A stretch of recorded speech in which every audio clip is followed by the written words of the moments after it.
Look, you owe it to yourself to be a good speaker. You are the product, and your public speaking skills are the packaging. And look, Rolexes don't come in wrappers. Let me explain. If your skill level and competence at the job you do is over here, but your public speaking skills are only down here, people don't really know this is what you're capable of if the packaging or what you present to them only operates at this level. So by you being here, your skills being here, you are holding yourself back from your potential, from a promotion, from ultimately what you truly deserve. If you're up here, you kind of deserve to be up there. And the opposite is true as well.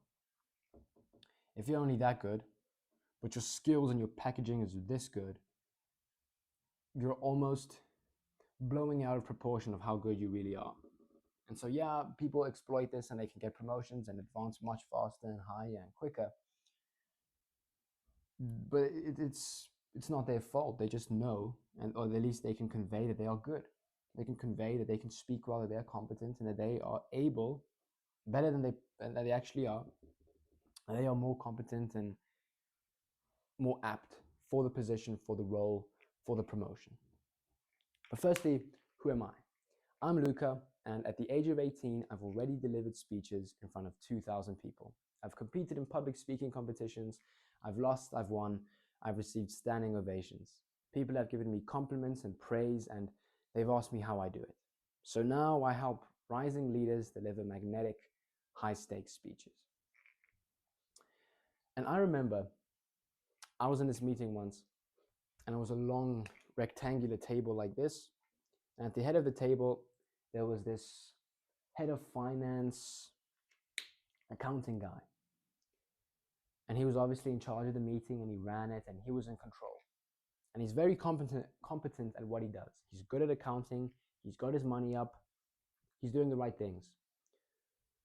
But he couldn't speak well. When he spoke, others kind of dozed off. They were typing something on their laptop, on their computer. No one was really listening. There wasn't a large buy-in when he spoke. It wasn't very captivating. He wasn't magnetic. He, in a sense, got walked over. It's only because his skill level was pretty high that fine, we'll listen. Fine, you're at the head of the table. Fine, because you're kind of the boss here. Fine, we'll listen. But if he just spoke better with, I'm going to tell you about the cycle here. If he just implemented this a bit better, he would be amplified by his public speaking skills. If his skill is up here and his speaking was up there, they're sum. They plus one another. They get amplified. All right. So he was holding himself back, and if he's that good, in a way, he owes it to himself to speak just as well or even better than his skill level. And so, where's my wiper? In my personal life,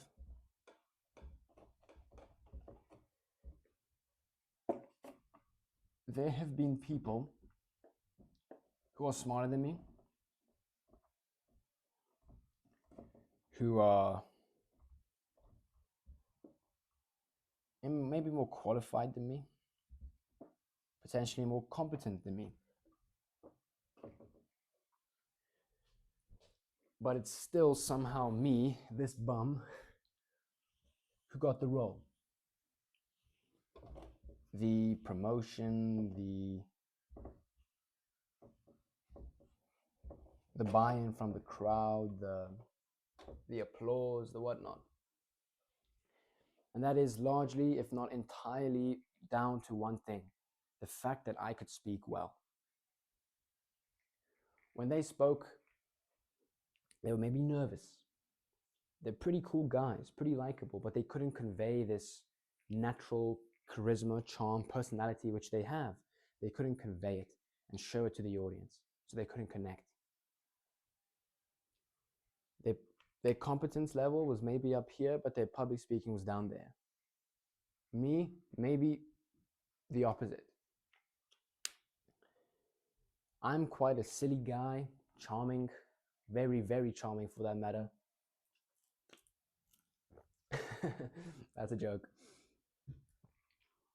And I do my very best to try and convey that in all my speeches, through storytelling, through whatever it is, but I really try and let all of me spill over into my speech so people know this is what I'm really like. Same for this YouTube video. And so the only reason I was able to get promoted ahead of them or get a role that they didn't, which we're all trying to get, is because I was able to speak a bit better.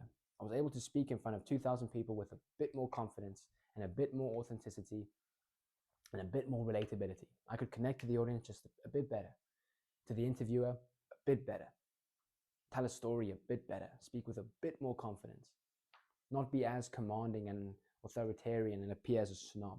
I could come across as myself and charming and a natural. And it's just all just down to public speaking.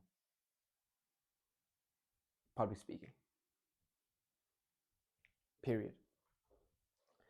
And so you might, now that you notice, okay, this is actually important, and you probably agree, you owe it to yourself to be good at public speaking. Here's how. So there is a cycle here of how to get good.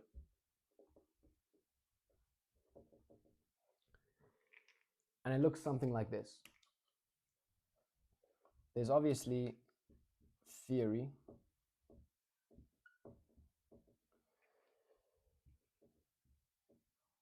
Just make this a bit cooler. And then you have practice.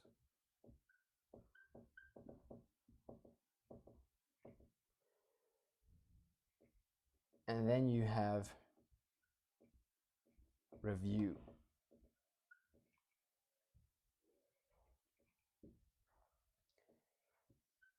And you just keep repeating this. And that's how you get better. But let me explain. So you have theory. Theory is things like learning stuff. It's learning storytelling. It's Roman rhetoric. It's YouTube videos like this. It is lectures or lecture recordings. It is books. It is podcasts. You know what theory is, right? It's everything you've been doing. You learn stuff. It's all that it is. It's information. It's data. And then you have practice. And so you learn something. You say, oh, okay. This is how you say a speech. This is how you say a story. This is the structure. This is the framework. Oh, okay. That's how you say a joke, according to this guy. But theory is nothing without practice. Practice is literally just, that's supposed to be a coliseum, stepping into the arena. It's going out there, getting punched in the face a bunch of times. It's going out there, being uncomfortable. Practice is simply just exposure. It's just showing up. The more exposed you get to being nervous while someone's introducing you before a massive crowd, the more exposure you get to writing speeches, writing stories, the more exposure you get to incorporating Roman rhetoric into your writing, the more exposure you get in standing before a crowd, simply just speaking, being yourself, knowing what to do with your hands, being nervous, dealing with adrenaline. The more exposure you get, the better you get. So how do you do this? There's many things you can consider here. You can consider joining Toastmasters. I recommend you do. Join Toastmasters. There's people there which are actually good speakers. And if they're not, you can go into it's essentially a public speaking club. People go there, they deliver speeches, you clap a bit, you wait for your turn, you say your speech, and you just keep repeating that cycle, keep going into the arena, and you can assess. Did they laugh? Did they do this and that? That's review, but I'll get there. Join Toastmasters and just go and speak. Write a speech a week. Go and say it. Record yourself. Write often. Write a speech a week. Write a story a week. Journal. I have notes on storytelling. I have notes on Roman rhetoric. If you want them, check the link in the description because they're free.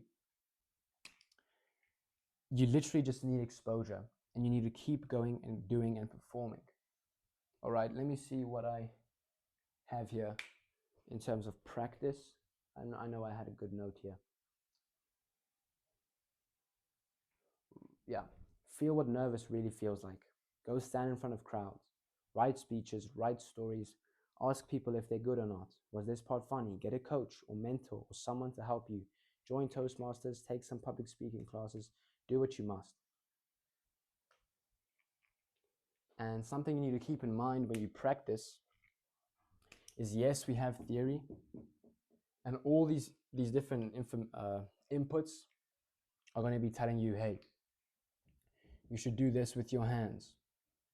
You should do this with your face. You should do this with your voice. You should do this before a speech. You should do this while writing a speech. Right? This is how you add humor. This is a technique. This is all of that. And they're going to tell you all these different things you should do. And you would be you're going to be overwhelming yourself if you take all this information and you go and try and implement it first try. So when we go and practice, we'll take one thing and we'll say, okay, the next time I go and speak, we'll focus on one thing, my hands. Next time I speak, my body language will be open, my palms will be exposed. This is what I'll do with my hands. All right? They're going to stay in this little box here. They're not going to drop down. Very rarely will they go below and above the box. I won't put them in my pockets. I won't put them on my hips. They'll stay around this region here. Then the next time you go and speak, face. Okay, my face. I'll make sure to show a bit more facial expression, not cover up my emotions and act like a stone cold statue because I'm nervous. I'll try to show a bit more personality and smile a bit more. My voice, I'll experiment with going fast and slow and high and low and pacing and deepen my voice when I want a point to land. And the next time you go and speak, when I'm nervous, okay, I'll try some jumping jacks to get rid of adrenaline. I'll try enter a state of play. Now when you're writing, okay, I'll try and add this technique, which I got in Luca's notes, link in description. And then the next time you say a speech, okay, I'll try and make this punchline a bit better. The next time you write, okay, I'll try and make this transformation and this realization a bit deeper, maybe a bit stronger. When I learn about Roman rhetoric, I'll add some antithesis. I'll make the contrast a bit starker.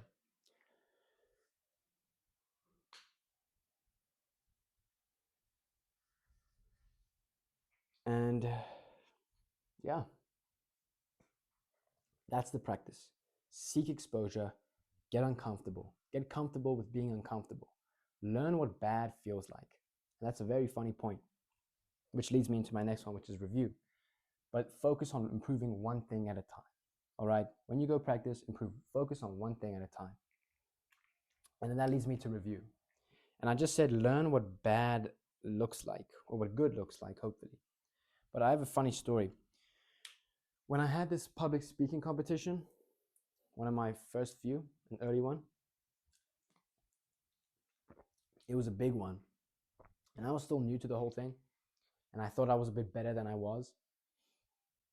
And so I forgot what the topic was.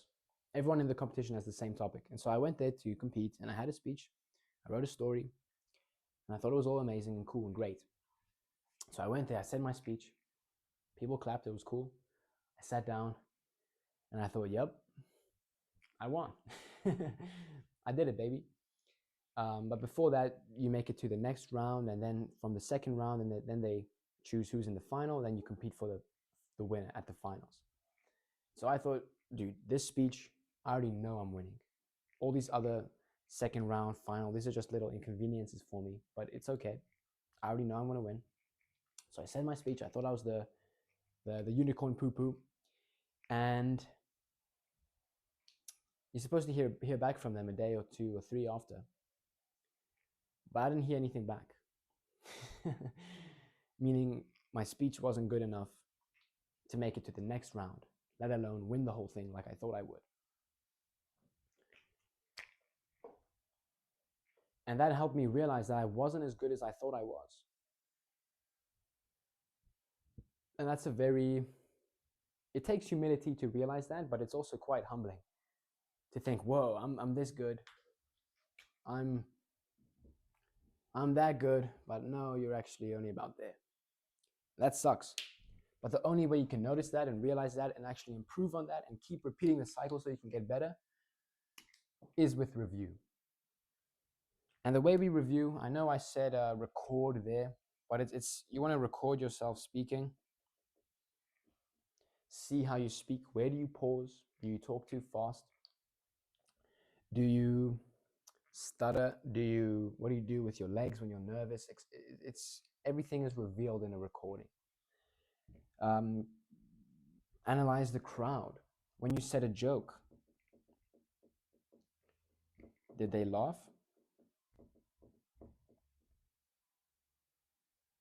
When you concluded, did you get a standing ovation or not? When you were at the climax of your story, did everyone kind of lean in and beg you for the answer to hear what's next? Or were they kind of like, meh, it's all just about analysis. Did you make it to the next round or not? You know, there's so much, it kind of sucks reviewing, but it's so essential. And once you review, you just repeat it. Okay, when I did that with my palms, was my crowd more receptive to what I was talking about? Were they? Yeah, pretty good. Okay, more theory. Oh, right, storytelling. Okay, when I added this humor technique, did they laugh? When I made it unexpected, my baby brother, cute, squishy, but man, is he an asshole? Did they laugh? Did they laugh? Yes, they did. Implement something new. Body language. When I kept my hands here, did I appear more confident? Yes, I did. Cool. When I made this joke, did they laugh? No, they didn't. Okay, the punchline probably sucked. I probably rushed through it a bit too much. Or the build up to it probably wasn't that good. And in a nutshell, that's it. Let me just double check here that I didn't miss anything. Going back to the drawing board, did crowd laugh on that joke? Did they lean in when story climaxed? Did they laugh, then cry? Record yourself speaking, assessing your body language, listening to your own voice, your own pacing. And I mentioned this part does kind of suck. But this is how to get good at public speaking in a nutshell. If you want me to help you review your speech, maybe give you a bit of theory, my notes, we can practice together. We can speak, we can do unprepared. I can give you some speeches and we can live do it together, go through it. I'll literally help you get better at this, go through this cycle in the link in the description. You probably should check it out because it's free. And I actually want to help you here.